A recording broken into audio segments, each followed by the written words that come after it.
السلام علیکم میری یوٹیوب فیملی کو میرے چینل پر ویلکم ہے۔ جو بھی میرے چینل پر آئے اللہ تعالیٰ اس کو خوش و آباد رکھے، اللہ تعالیٰ اس کو صحت والی زندگی عطا کرے، اس کی ہر دلی مراد پوری کرے۔ آج کی ویڈیو میں ہم آپ کو اسلامک معلومات کے ساتھ ساتھ کچھ پہیلیاں بھی بتائیں گے جو کہ آپ کا مائنڈ فریش ہوگا۔ اسلامک معلومات کے ساتھ ساتھ آپ کو پہیلیاں بھی بتائی جائیں گی جو کہ آپ اپنے دوستوں باپ کے ساتھ کھیل کر اپنی لائف کو انجوائے کر سکتے ہیں۔ سوال: اگر آپ کے چہرے پر موقع نکل آئیں تو کون سا عمل کرنا چاہیے؟ جواب: نیا جھاڑو لے کر مسجد میں جھاڑو لگانے سے چہرے پر جتنے بھی موقع نکل رہے ہوتے ہیں وہ سب جھڑ جاتے ہیں، البتہ جھاڑو کو مسجد میں ہی رکھنا ہوگا۔ قیامت کے دن کون سا نیک عمل سائے کی طرح ہوگا؟ جواب: صدقہ۔ سوال: دنیا میں کون سا عمل کرنا جنتی حور کا حق مہر ہوگا؟ جواب: مسجد کی صفائی کرنا۔ بتائیے کن امیر لوگوں پر قربانی واجب ہے؟ جواب: جو مسافر ہیں۔ کس کے بلانے پر نفل نماز توڑی جا سکتی ہے؟ جواب: ماں کے اور شوہر کے۔ کیا آپ کو معلوم ہے قرآن مجید کی سب سے چھوٹی سورت کون سی ہے؟ جواب: سورۃ النساء۔ حضرت یوسف علیہ السلام کو کہاں فروخت کیا گیا تھا؟ جواب: مصر کے بازار میں۔ بتائیے کس مخلوق والا اللہ تعالیٰ کا لشکر کہلاتا ہے؟ جواب: فرشتوں کو اللہ تعالیٰ کا لشکر کہا جاتا ہے۔ سوال: آپ صلی اللہ علیہ وسلم نے دنیا کا بہترین سامان کس کو کہا ہے؟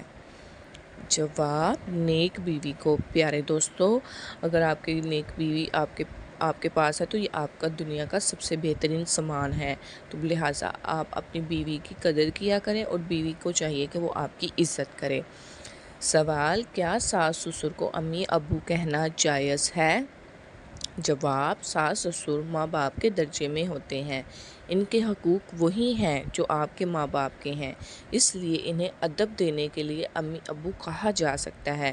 یہ شرعی مسئلہ نہیں ہے بلکہ معاشری مسئلہ ہے، لیکن اس میں ایک بات یاد رکھیں، یہ مسئلہ صرف جواز کا ہے، لیکن سسر کو ابو اور ساس کو امی کہنا جائز ہے، ضروری اور واجب نہیں۔ سوال: کس ملک کو دودھ اور شہد کی سرزمین کہا جاتا ہے؟ جواب: لبنان کو دودھ اور شہد کی سرزمین کہا جاتا ہے۔ سوال: دنیا میں موجود کس کو جنت کا پھول کہا جاتا ہے؟ جواب: دنیا میں موجود بچوں کو جنت کا پھول کہا جاتا ہے۔ اب باری آ گئی ہے پہیلیوں کی۔ سوال: ایک چیز چلتے چلتے تھک جاتی ہے لیکن اگر اس کی گردن کاٹ دیں تو وہ دوبارہ چلنے لگ جاتی ہے۔ جواب ہے پینسل۔ سوال: آپ کے پاس 3 سیب ہیں، 2 والدہ اور 2 بیٹیوں میں کیسے تقسیم کریں گے؟ جواب: ایک نانی ہے، ایک ماں ہے اور ایک بیٹی ہے۔ نانی ماں کی ماں ہے اور ماں نانی کی بیٹی ہے۔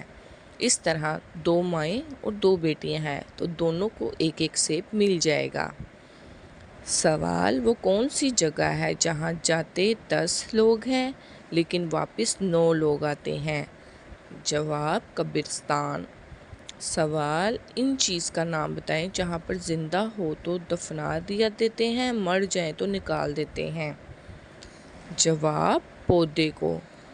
سوال: پاکستان کو وہ کون سا شہر ہے جس میں 15 نقطے آتے ہیں؟ جواب: پاک پتن شریف میں 15 نقطے آتے ہیں۔ انسان کے جسم کا وہ کون سا حصہ ہے جو موت تک ایک ہی سائز کا رہتا ہے؟ جواب: انسان کی آنکھیں۔ سوال: ایسی کون سی چیز ہے جو ہمیشہ نیچے کو آتی ہے، اوپر نہیں جاتی؟ جواب: